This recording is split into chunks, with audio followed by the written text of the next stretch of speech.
Welcome back to Torres del Paine National Park in Chile. This is our third day searching for magnificent pumas. At the end of this video, I'm going to talk more about my experience photographing pumas and why it wasn't quite how I expected. After yesterday's disappointment of not seeing any pumas, Miguel, our guide, had spotted a female puma and got us in position.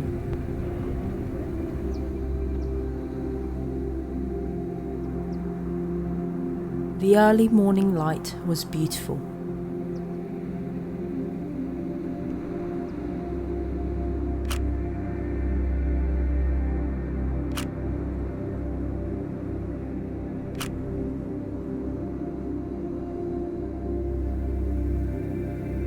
She walked along a pond and walked away into the hills.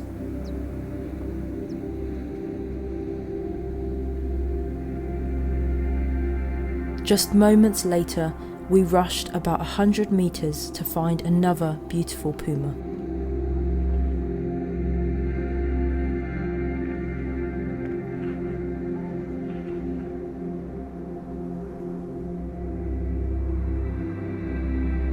The golden light highlighted her silhouette, and the shadows cast a blue tone.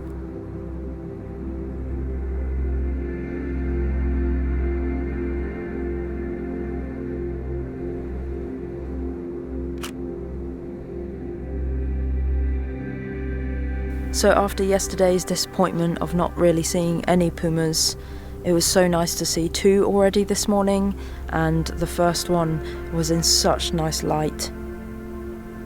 It crossed the road right in front of us, and I'm amazed at how relaxed the pumas are. They don't care about people at all. We caught up with the puma on the other side of the hill. When the pumas are moving, it's quite easy to spot them. But when they're sleeping, they easily blend into the landscape. So during the day, it can be very difficult to find pumas. But there's plenty of other wildlife in the national park.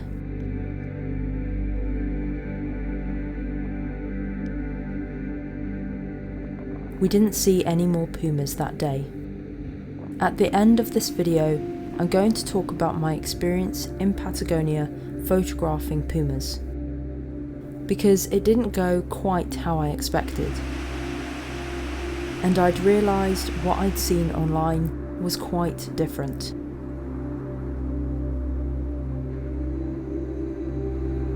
Amazing clouds blew in around the snow-capped peaks.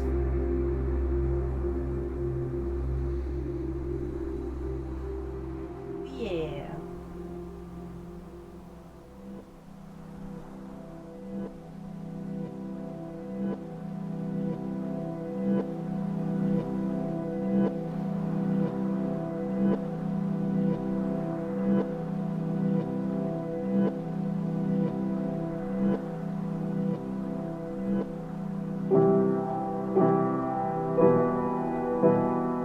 After a quiet morning, puma-wise, I focused on the guanacos.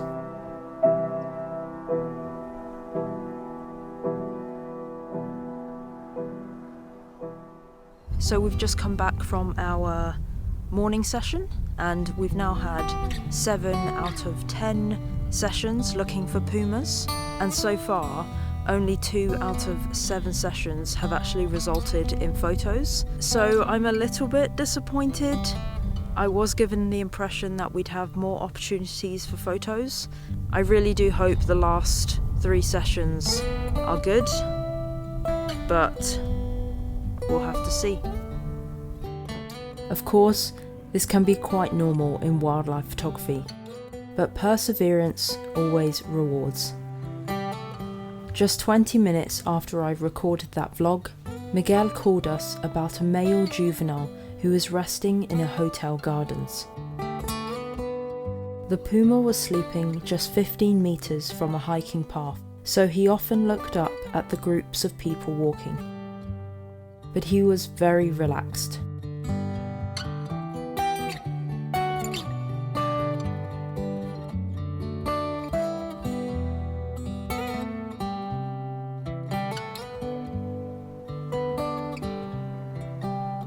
We waited quietly for a couple of hours. But then suddenly the puma became alert. Someone was coming. His mother.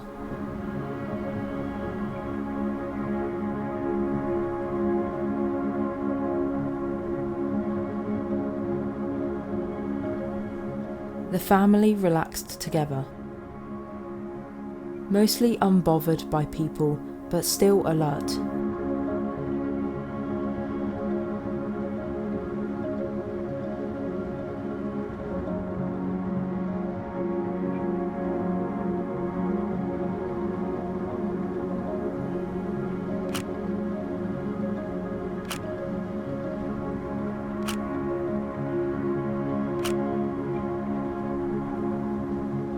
They started to walk parallel to the path, and we were able to walk with them.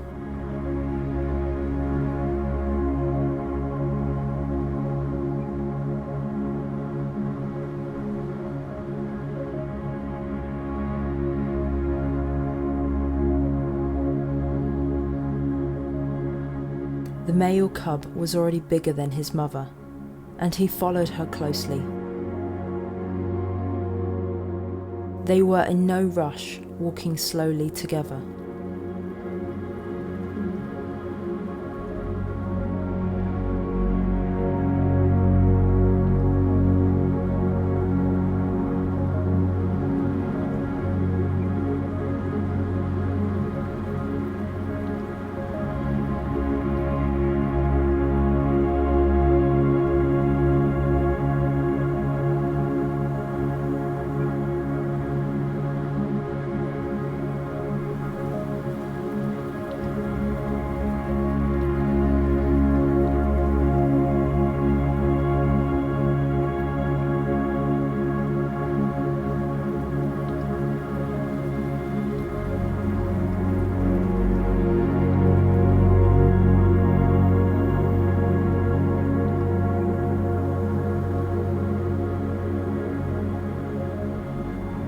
We just had an absolutely amazing experience with a male cub puma and his mum. We were watching the cub for a few hours. He was super relaxed, just sleeping, and there was a big crowd. We decided to just wait, see what would happen, and we followed both of them. And sometimes in wildlife photography, you literally just need 5 minutes of an exceptionally beautiful encounter, and you get, you know, the photos of a lifetime, and that's sort of what it felt like. And just as they were leaving, it started raining, and yeah, just so good. Thanks to you watching my videos and sponsors like Squarespace, I can go on trips like this. With Squarespace, you have endless options to showcase your creativity. Create a blog about a trip, set up a photo gallery to display your work. Something I also really want to explore is digital products. There's many inspirational templates to help you get started. If you'd like to give Squarespace a go, head to squarespace.com/daniconnorwild and you can save 10% off a new purchase of a website or a domain. Our final day and a male puma was spotted. After marking his territory, he started to walk along the pond and we followed.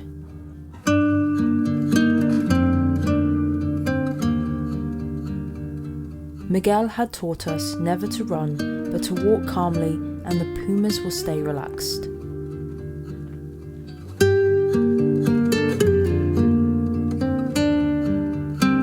I followed almost parallel, keeping the puma ahead of me.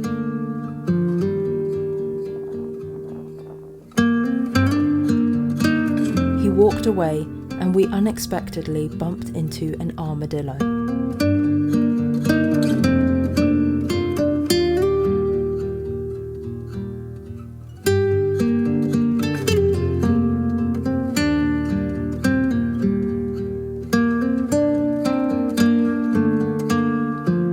Although this was our last day puma trekking, Juan and I still had 6 days to explore Patagonia in our camper van. I hope you've enjoyed these past 2 videos about photographing pumas in Patagonia. It was an incredible experience to walk with big cats, and it was actually my first time photographing big cats, and it was amazing to feel their power and their presence. But I was actually a bit disappointed with photographing pumas in Patagonia, and when I searched online, there's not actually much information about people's experience, so I thought I'd tell you about what I learnt and how it works. So I spent 5 days with Miguel, a Puma guide, and he was our private guide for just Juan and I, and I just want to say that Miguel was amazing. He was always working so hard to get us in the best position to photograph the pumas, and he works with different people within the park that helped us get in certain locations. So Miguel was great. So the reason I wanted to go to Patagonia is because Torres del Paine, the national park, is only a few hours away where I needed to be for Antarctica. So most people who go to Antarctica also go to Torres del Paine because it's pretty accessible, you can do it within a few days, and it's just an add-on to your trip. So initially I did some research, and I also asked friends who I knew had been to Patagonia, and I was asking about their experience, where they went, how they did it. And I discovered that there are 2 options. The first option is this private estate, which is not actually in the national park, it's right next to it. The pumas are very habituated, they're very easy to find, and there's not much tracking involved. You sort of just walk and they're there. Most photos taken in Patagonia and anything you've seen on TV has been filmed or photographed at this location. However, multiple people told me that they literally put them in the perfect position with a mountain backdrop, and it's extremely staged, and the photographers just need to walk to where they've positioned this guanaco, and the pumas come and eat, and they're in that area, and I wanted to avoid that. I'm not sure if this still happens, or it used to happen in the past, or maybe they did it for some TV companies just to get certain shots. I'm not sure. The other reason I didn't want to go there is because for 5 days I was quoted $8,000 for one person. So the other route, which is what I did, is hire a private guide within the national park. I was actually recommended Miguel from my friend Laura Jackson, and she told me that Miguel is very ethical and a great guide. So we would drive around, look out with binoculars, and try to look for pumas, and there were some days where we didn't have any sightings, but then some days we had absolutely incredible encounters, which made the trip overall a success. I visited in late autumn, but I've been told winter is the best time because it's cold, and so the pumas are moving more and they're looking for guanacos. But during the day when we went, the pumas were often just sleeping during the day, and trying to look for a still or sleeping puma is very difficult. If they're moving, then it's much easier to spot the pumas, but in the middle of the day we only really saw one puma who was eating a guanaco, and we knew where he had dragged the guanaco, that's how we could find him. All our other sightings were at sunrise or the late afternoon. Since the national park is open to anyone and you just pay a daily fee or a weekly fee, you could do what we did without a guide, but truthfully we stayed in Patagonia for an extra 6, maybe 7 days, and we didn't see one puma. So Miguel's skills and ability to communicate with other trackers and guides definitely helped us to get our sightings of pumas. Maybe if we tried really hard and woke up at sunrise every day, we may have been able to find pumas on our own, but I think Miguel was kind of crucial. Now let me go into the disadvantages of photographing pumas in the national park. Firstly, you have to stay on the road, which obviously is a good thing in terms of limiting disturbance to wildlife, but in certain situations, we probably could have got off the road and gone closer to pumas in an ethical way that doesn't disturb them. However, because of this rule, we had to stay on the road, which just limits the distance that we can get close to the pumas. The pumas generally don't care about human presence at all. They will often walk right in front of cars and right in front of people, and they are very relaxed. Secondly, being in the national park, which is open to anyone, a puma usually causes a big crowd. The first day we were very lucky to be in the presence of this gorgeous female, and we were just with her and a few other people. But there were 2 encounters where there were probably like 30 to 40 people with us, and it didn't feel that nice to be in a big crowd with one puma. I specifically wanted to avoid this, and I thought hiring a private guide would reduce being in big crowds. The last encounter that we had with a puma, which was that massive male, was really awkward. Over the course of the days, Miguel had taught us how to safely watch pumas and how to do it in a way that limits any disturbance. So the major thing was that we couldn't run. We could walk quickly, and to not walk ahead of a puma if we're walking like parallel, so let them walk ahead of us. But anyway, the last encounter, there were 2 bus loads of people, probably around 7 or 8 vehicles parked on the road, and we were waiting for this puma to wake up, and as soon as he woke up, people just started to talk very loudly and get very excited, and the puma started to walk parallel to the road, and between us and the puma was a very long pond or lagoon, and I was with the other photographers because Miguel has another guide that he works with, and so the 4 of us or 5 of us were walking slowly, doing everything that we had been told the previous days, and suddenly the rules had changed. It just started to get a bit weird because the guides basically started to have an argument, and I think if there was just better communication between the guides, then this wouldn't have happened. And one of the major issues is that the national park doesn't acknowledge the guides as guides, basically. So there's no rules set by the national park as to how the guides should behave or how to limit large groups. So I don't necessarily think this is a problem with the guides. I think it's more about the national park, and they haven't worked out a way to have set rules about how the guides should manage their groups. Lastly, it still cost a lot. Each day cost $500, and that was just for guiding.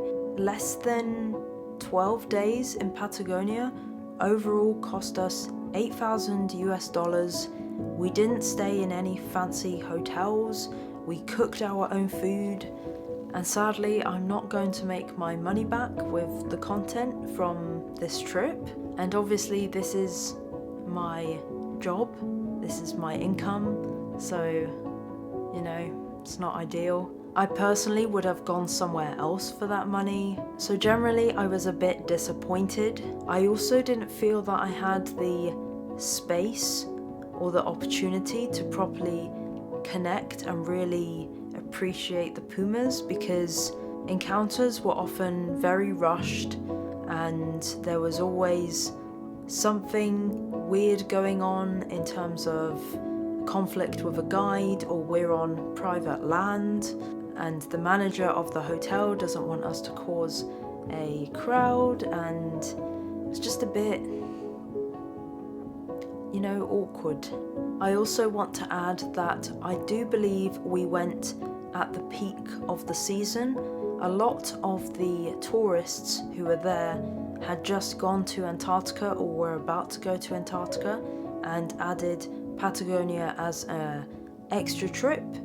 That's even what I did, and I think if you went during winter, which is actually probably a better time for pumas and photography, it's probably a lot quieter, and a lot of the issues that we had probably wouldn't even exist in winter. Anyway, that was my experience, and I wanted to share my honest thoughts, especially if any other photographers are interested in going.